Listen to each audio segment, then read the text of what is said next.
Huawei just launched the P20 series phones and the smartphone fans are most interested in the more powerful P20 Pro that we covered a few moments ago.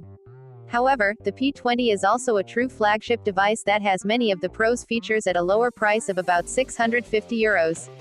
Learn more in our Huawei P20 hands-on review. The P20 looks and feels very similar in the hand as it is made of metal and glass, it has a notch display and the build quality is excellent.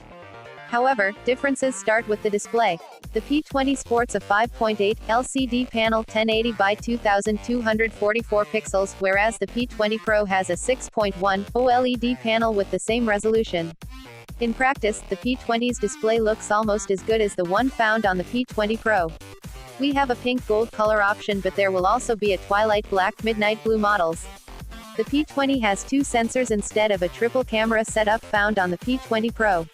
The phone uses a dual camera system that consists of one 12MP snapper with f1.8 aperture lens and another 20MP shooter with f1.6 lens. The main camera has OIS 1/2.3 sensor size and it uses 1.55 micrometers pixels. As for hardware, the P20 has the same Kirin 970 chipset as the P20 Pro, 128GB of internal storage, no micro SD card slot, but it has only 4GB of RAM in comparison to 6GB found on the P20 Pro.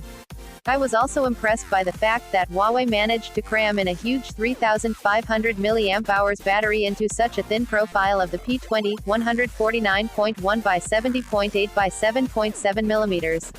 Other things you need to know about the design: there is no headset jack, the P20 has a lower IP53 certification in comparison to IP67 certified P20 Pro. In addition, the P20 has hi-fi wireless audio system that assures great sound quality via the Bluetooth. Finally, the P20 does not have the IR blaster like the P20 Pro.